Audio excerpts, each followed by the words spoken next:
정용섭의 인문학적 성서 읽기 빌립보서 땅과 하늘 4.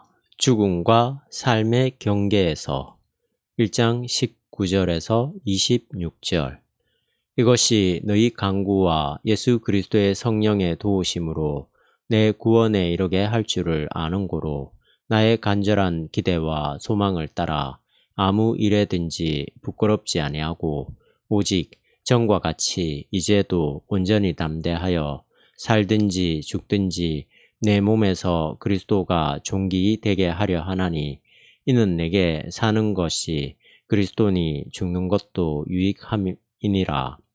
그러나 만일 육신으로 사는 이것이 내 일의 열매일진데 무엇을 가릴는지 나는 알지 못하노라. 내가 그 두 사이에 끼었으니 떠나서 그리스도와 함께 있을 욕망을 가진 이것이 더욱 좋으나 그러나 내가 육신에 거하는 것이 너희를 위하여 더 유익하리라.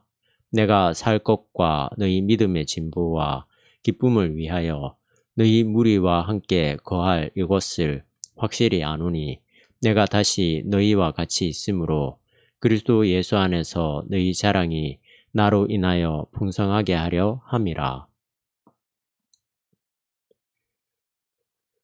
현안을 넘어서 절대의 삶으로 우리가 19절 말씀부터 선택했습니다만 좀 더 정확하게 나누려면 18절 후반절부터 19절로 이어지는 것으로 보아야 합니다.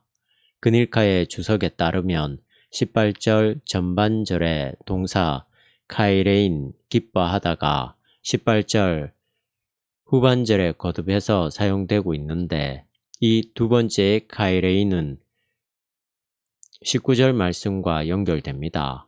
이렇게 번역될 수 있습니다. 18절 상반절 그러나 어떻습니까? 하여간에 구실로 하든지 진정으로 하든지 어떤 방법으로든지 그리스도가 선포되는 것입니다. 그리고 이 점에 대해 나는 기뻐합니다. 18절 후반절 그러나 나는 앞으로도 기뻐할 것입니다. 19절 왜냐하면 여러분의 기도와 예수 그리스도의 영의 지원으로 이것이 내게 구원이 되리라는 것을 내가 알기 때문입니다. 따라서 이때의 기쁨은 앞서의 기쁨보다 훨씬 강화된 것입니다. 그닐카는 그 부분을 이렇게 번역했습니다. 그리고 이때뿐만이 아니고 나는 또한 미래에도 그때야말로 한층 더 기뻐할 것입니다. 국제성서주석 한국신학연구서 124-125면 앞에서 바울이 자신의 고난을 기꺼이 받아들이고 반대자들의 활동을 인정할 수 있었던 힘은 자신에 대한 관심보다는 하나님의 일에 대한 관심이 더 컸기 때문이라는 점을 말씀드렸습니다. 이것은 그저 단순히 그의 희생정신이나 양부의 미덕을 가리키는 게 아니라 더 근본적인 것에 대한 관심을 의미합니다. 그는 자신에게 임한 곤란한 상황들이 결국 구원받는 길이라는 점을 확신했습니다. 이것이 내 구원에 이르게 할 줄을 압니다. 바울이 여기서 욥기서 13장 16절을 인용해서 내 구원이라고 말한 것이 단순히 감옥에서 석방되는 것을 뜻하는 것은 아닙니다. 그는 이미 살든지 죽든지 그런 문제에 대해서는 초월했습니다. 그는 자기의 삶을 구원에 이르는 과정으로 보았기 때문에 좋은 일이나 나쁜 일이나 넉넉한 데나 부족한 데나 아무 상관하지 않고 받아들일 수 있었습니다. 그가 바라보고 있는 구원, 소테리아는 마지막 심판에서 경험하게 되는 최종적인 구원입니다. 사실 이 땅에서 살아가는 모든 삶은 이런 마지막 심판을 통해서 완성된다고 할 수 있습니다. 그 세계가 곧 하늘이지요. 어떤 분들은 그런 심판 표상은 기독교인들의 사후 보상 심리가 기제로 사용되어 발생하게 된 결과라고 생각할지 모르겠습니다만 좋은 나무가 좋은 열매를 맺는 건 당연한 이치가 아닌가요? 물론 하나님의 심판이 우리가 생각하듯이 기계적으로 인과응보식으로 진행되는 것은 아닙니다. 오히려 우리가 모르는 방식으로 우리의 생명을 완성시키는 하나님의 고유한 행위입니다. 바울은 지금 그런 구원을 내다보면서 이 편지를 쓰고 있습니다. 그런데 바울은 그저 막연하게 구원에 이른다고 말하는 게 아니라 너희의 강구와 예수 그리스도의 성령의 도우심으로 그렇게 된다고 했습니다. 지금 바울은 어떤 생각에서 이런 말을 하고 있는 걸까요? 빌립보 교인들의 기도를 통해서 그에게 구원이 임하게 된다는 기대입니까? 우선 우리가 기도한다고 하더라도 그것으로 하나님의 뜻을 변경시킬 수 없다는 점은 분명합니다. 그렇지만 하나님의 뜻에 맞는 기도를 드림으로써 우리가 하나님의 뜻을 깨닫게 되고 하나님의 뜻을 실천하게 됨으로써 하나님의 구원 사역에 일조를 하게 됩니다. 특히 바울의 경우에는 빌립보 교우들과의 신앙적인 관계가 매우 중요했기 때문에 빌립보 교회의 기도는 곧 바울의 생각과 행동에 큰 밑받침이 되었을 것입니다. 또한 기도는 우리가 무엇을 어떻게 해야 할지 몰라서 어떤 기도를 드려야 할지 모를 때 성령이 말없는 탄식으로 우리를 대신해 주신다는 사실에 근거하고 있기 때문에 우리는 쉬지 말고 기도해야 합니다. 이런 점에서 기도는 결국 성령론으로 집중됩니다. 우리가 거룩한 영, 생명의 영을 하나님으로 믿고 있다면 영적인 일을 위하여 영적인 자세로 기도드려야 합니다. 그런 기도를 통해서 성령이 활동하시며 우리가 알지 못하는 방식으로 구원 사건이 발생합니다. 이렇듯이 바울은 자신이 처한 어려운 상황 앞에서 당황하지 않고 내 구원에 이르는 길로 이해하고 받아들인 반면에 우리들은 일반적으로 당면한 문제에만 급급한 채 살아갈 뿐입니다. 그 일을 해결하는 것이 자신에게 궁극적으로 좋은 것인지 나쁜 것인지 판단하지도 않고 무조건 그런 현안에만 매달려 삽니다. 우리가 바울에게서 배워야 하는 신앙적 자세가 바로 여기에 있습니다. 자기가 살아가는 인생길을 여러 개의 현안이 아니라 하나의 궁극적인 목표로 집중시키고 있다는 것 말입니다. 그는 표대를 향하여 살아가는 사람이었습니다. 이런 자세가 아니면 우리는 결코 기독교적인 신앙을 유지할 수 없을 것입니다. 우리가 조금만 우리의 현실을 직관할 수 있다면 바울의 가르침이 상식적인 차원에서도 역시 참되다는 사실을 알 수 있습니다. 우리의 매 순간에 닥치는 일들은 그것 자체로 좋거나 나쁜 게 아니라 그것을 받아들이는 사람의 자세에 따라서 좋을 수도 있고 나쁠 수도 있습니다. 모든 사물과 사태는 양면성을 갖고 있기 때문입니다. 예컨대 우리의 현재적 삶을 지배하고 있는 돈만 해도 그렇습니다. 돈을 많이 가져야만 행복하다는 명제는 전혀 설득력이 없으며 역으로 돈이 없으면 불행하다는 명제도 역시 전혀 설득력이 없습니다. 대개의 경우에 많은 돈은 우리의 소비욕을 증가시킬 뿐입니다. 물론 돈이 있어야 자녀들의 교육도 가능하고 큰 병이 들었을 때 치료를 받을 수도 있고 취미생활이나 여가생활을 할 수 있습니다만 분명한 사실은 온갖 취미생활을 즐긴다고 해서 행복이 보장되는 게 아니라는 것입니다. 로마의 콜로세움 경기장에서 환호성을 지르던 로마 귀족들이 그것으로 충분히 만족하지 못한 것처럼 오늘날도 프로스포츠나 문화활동에 열광한다고 해서 만족할 수 없습니다. 처음 얼마간은 재미가 있겠지만 그 기간이 지나면 지루해서 못 견디고 또 다른 것을 찾아 나섭니다.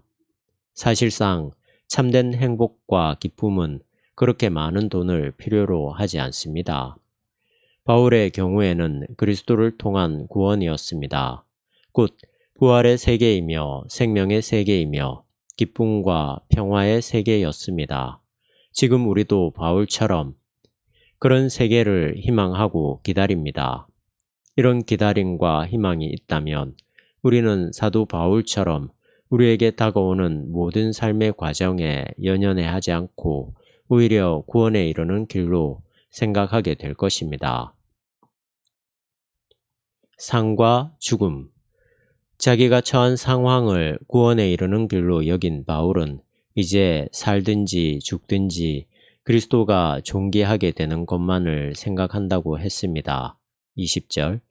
그리스도가 바로 자기의 생명이라면 지금 죽어서 예수 그리스도와 함께 하는 것이 바로 생명을 얻는 것이기 때문입니다. 우리와 같은 보통 사람들은 하루하루의 삶에 매달린 채 여하한 방법을 빌려서라도 자기가 확인할 수 있는 생명 현상을 풍요롭게 만들고 연장시키려고 하는데 바울은 상과 죽음을 어떻게 인식했기에 이런 말을 할 수 있었는지 놀랍습니다. 바울은 그리스도가 바로 자기의 생명이라고 했는데 어떤 사람이 살아있다는 것은 심장과 뇌의 활동이 정상적으로 움직인다는 것을 의미한다면 바울의 이 말은 약간 다른 차원에서 이해되어야 할 것 같습니다. 우리가 아무리 예수 그리스도를 믿는다고 하더라도 죽어가는 사람의 심장을 다시 뛰게 할 수는 없는 일이니까요. 그렇다면 예수 그리스도의 구원 사역을 감당하는 것을 우리의 생명이라고 말할 수 있을지 모릅니다.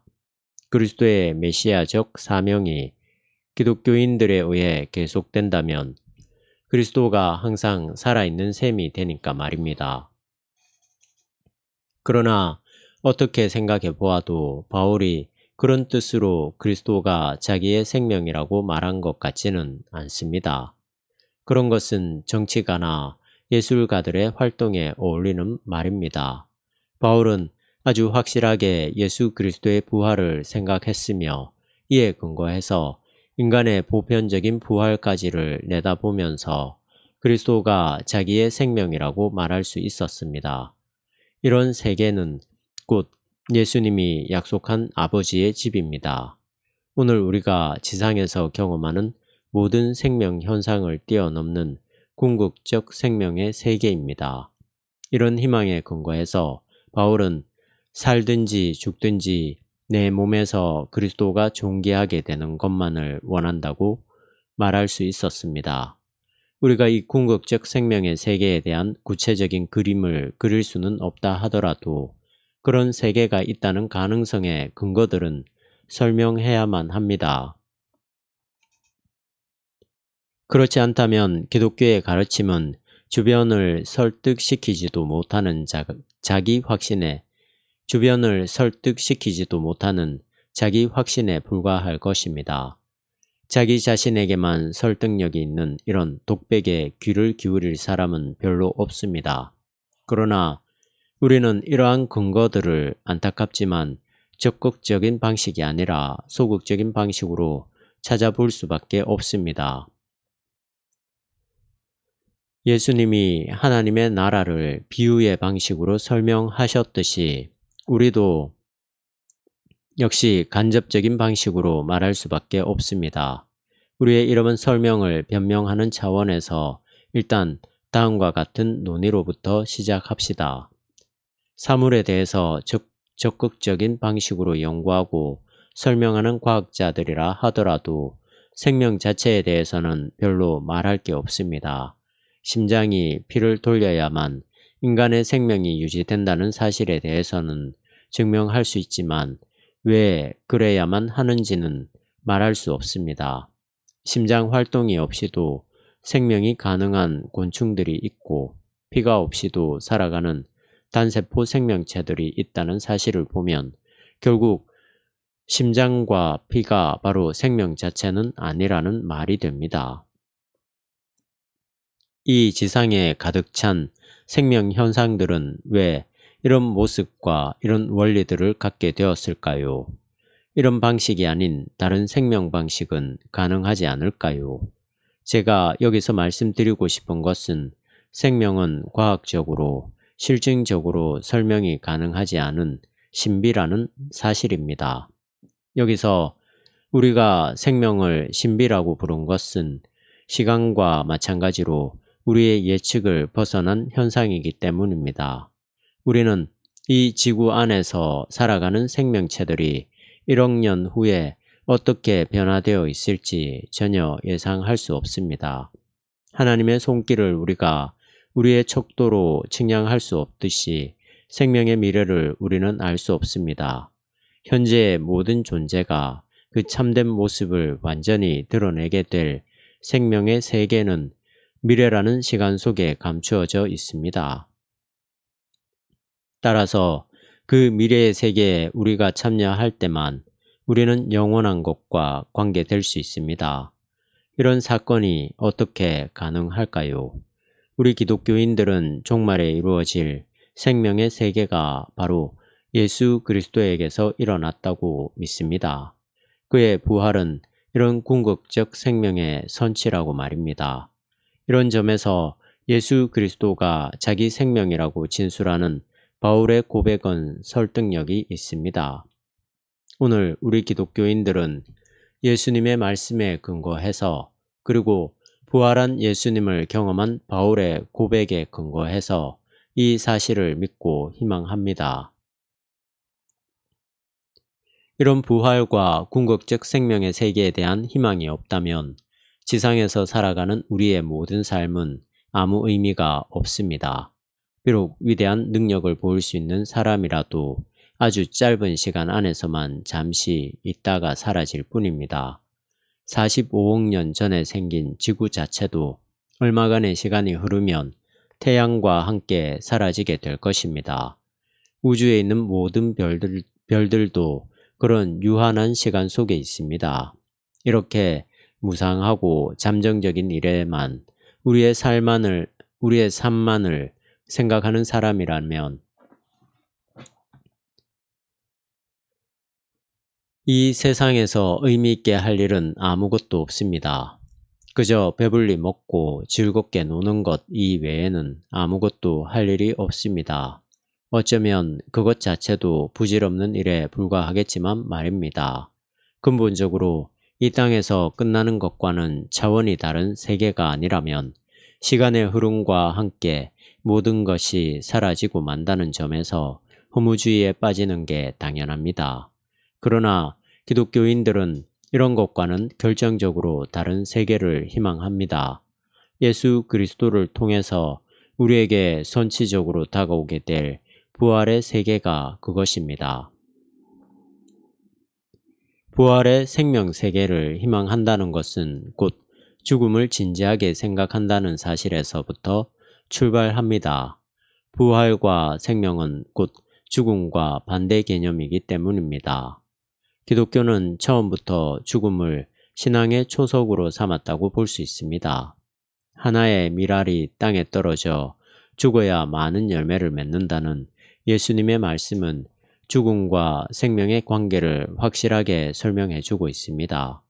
결국 예수님 스스로 지상적인 삶을 십자가에서 끝맺으심으로써 부활의 생명을 얻으셨습니다. 초대교회 때부터 기독교 신자들은 세례를 통해서 죽음을 경험했고 성례전을 통해서 예수님의 십자가와 피를 기억했습니다. 그리고 실제로 순교도 많이 당했습니다. 이렇게 죽음과 연관된 일련의 사건과 표징들은 기독교가 어떤 방식으로 생명의 세계를 지향하는지 분명하게 설명하는 것입니다. 죽음으로써 생명을 얻는다고 말입니다. 이런 점에서 기독교는 생명과 죽음에 대해서 이 세상의 생각과는 정반대로 생각합니다. 살려고 하는 자는 죽고 죽으려 하는 자는 살게 될 것입니다. 부활의 희망 안에서 모든 지상적인 죽음의 세력들과 대결합니다. 인간의 계획과 의도를 거슬러서 발생하는 하나님의 통치를 따라가려고 하기 때문입니다. 오늘 기독교 교회가 생명을 얻는 길은 그리스도는 내 생명입니다. 라는 바울의 고백에 있습니다. 현재 지상에서 교회의 힘을 확장시키는 방식이 아니라 미래로부터 우리에게 다가오는 궁극적 생명의 선치라 할 그리스도와 그의 부활을 의지하는 방식에서 교회는 생명을 얻을 수 있습니다. 감추어진 방식으로 미래로부터 현재를 초월하는 방식으로 이루어질 그리스도의 생명에 참여하는 길 이외에는 어디에도 참된 생명에 이르는 길이 없습니다. 이런 자세를 견지한다면 오늘 우리 교회는 살든지 죽든지 진리와 생명을 향해서 정진할 수 있을 것입니다. 허무주의와 욕망을 넘어서 바울은 어떤 면에서 이미 삶과 죽음을 초월한 사람이었습니다. 자신만을 생각한다면 하루라도 빨리 지상의 삶을 끝장내고 그리스도와 함께하는 영광의 삶을 택하고 싶지만 빌립보 교회를 생각하면 여전히 살아 있어야 한다고 보았습니다. 앞의 선택은 자신에게 좋은 길이며 뒤의 선택은 다른 사람에게 유익한 길이었습니다. 바울은 어떤 생각에서 이 세상을 떠나서 그리스도와 함께 있기를 원한다고 했을까요? 그는 허무주의자인가요? 심각한 염세주의자인가요? 생명의 환희와 자유를 알지 못하는 무언가 정신치료를 필요로 하는 피해망상가인가? 만약 그가 이렇게 부정적인 의미에서 공격적인 사람이었다면 어떤 사이비 종파의 교주처럼 함께 죽자고 주변 사람들을 부추겼을 텐데 그는 한 번도 그런 적이 없을 뿐만 아니라 보다 가치 있는 삶을 이루어 가도록 가르쳤습니다. 바울이 현재의 삶을 떠나서 다른 생명 세계에 있는 그리스도와 함께 하는 것이 좋다고 말한 이유는 그가 보다 궁극적인 생명을 바라보고 있었기 때문입니다. 그의 이런 고백이 어느 정도나 타당성이 있는지 잠깐 검토해 볼 필요가 있습니다. 일단 상식적으로 생각하더라도 사실 우리의 인생살이를 조금만 깊이 들여다 보면 하는 일들이 매일 똑같습니다. 매일 먹고 마시고 배설하고 그리고 자기의 계획을 성취하고 취미생활을 열성적으로 합니다. 판넨베르크의 표현대로 사람들은 노동과 오락 사이를 다람쥐 쳇바퀴 돌듯이 오가며 분주하게 살아갑니다. 돈을 벌기 위해서 붕과 초를 아껴가며 일을 하고 그것으로 인해 얻어진 힘으로 살림살이를 늘리고 여행을 하고 자녀들을 교육시킵니다. 이것 자체로는 상당히 지루한 인생살이입니다. 이런 일들은 10년 정도 하면 끝입니다. 때에 따라서는 1년이면 더 이상 필요 없는 일들도 많습니다. 7, 80년 평생 동안 똑같은 일을 되풀이하며 산다는 것은 매우 피곤한 일입니다. 인간의 가장 고급스러운 행위라 할 학문, 예술, 봉사활동이라는 것들도 우리를 완전히 만족시켜주지 못합니다. 나름대로 성취감을 줄 뿐이지 인간 실존의 지루함을 근본적으로 해결시키지는 못합니다. 그래서 사람들은 그런 지루함을 피해보려고 온갖 노력을 다 합니다만 그런 것으로 해결될 문제가 아닙니다. 흡사 어린아이였을 때 그렇게도 재미있던 소꿉놀이나 인형놀이가 나이가 들면 시들해지는 것과 비슷합니다. 그런데 역설적으로 우리는 지금 나이만 들었지 정신적으로는 어린아이 상태에 머물러 있기 때문에 세상살이에 그렇게 열을 올리고 있는지도 모르죠. 태양 아래서 이루어지는 인간의 모든 행위가 헛되다고 말한 전도서의 주장은 우리가 현실을 좀 더 냉정하게 들여다본다면 오늘도 여전히 틀리지 않았습니다. 이런 점에서 우리 인간의 삶에는 허무주의가 자리 잡을 공간이 너무나 많은 것 같습니다. 이런 허무주의는 삶의 욕망이 강하면 강할수록 훨씬 강렬하게 작용합니다. 삶의 의지가 훨씬 강화된 현대에 이르러서 허무주의의 열매가 풍성해졌다는 사실에서 이를 확인할 수 있습니다. 따라서 허무주의를 극복하려면 우선 삶에 대한 지나친 욕망이 극복되어야 합니다. 삶을 있는 그대로 이해하지 않고 자기를 확대하는 것에서 채워가려는 이 욕망은 생명력을 강화시켜주는 게 아니라 오히려 허무하게 만들 뿐입니다. 예컨대 남녀의 성행위를 생각해 보십시오. 그것은 매우 강렬한 욕망으로 작용합니다만 그 욕망이 자기를 만족시키는 데에만 사용되었을 때 대개는 허무합니다. 식욕은 어떻습니까?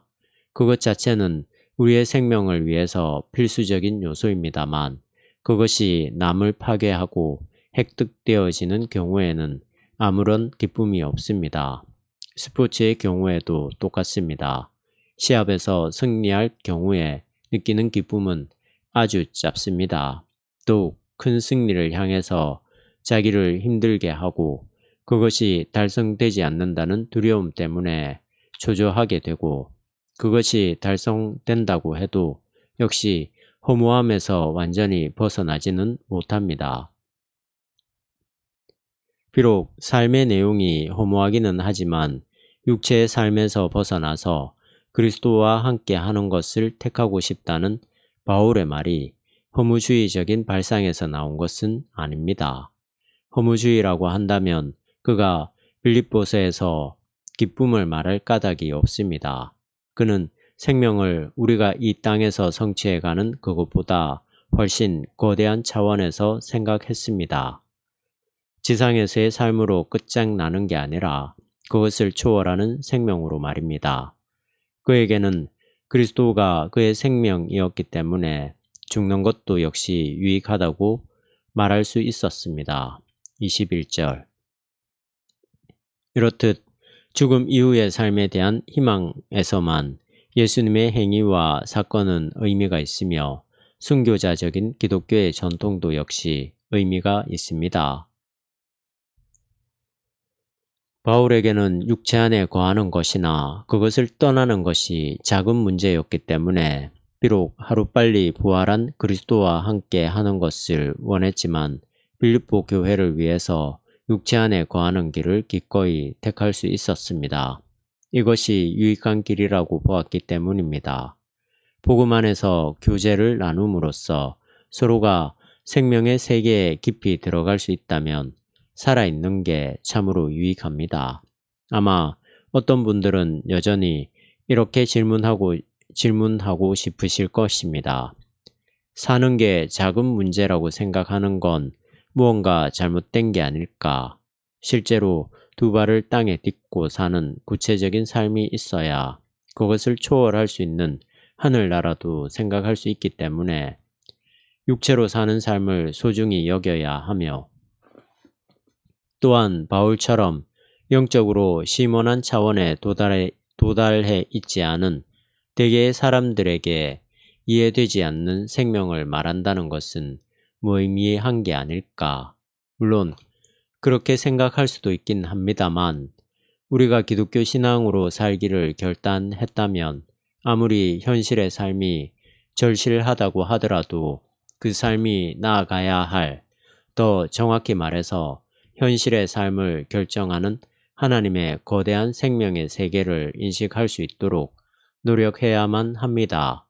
그 하늘나라, 그 하늘의 생명을 향한 총체적 노력이 바로 기독교 공동체의 토대이기 때문에 그렇습니다.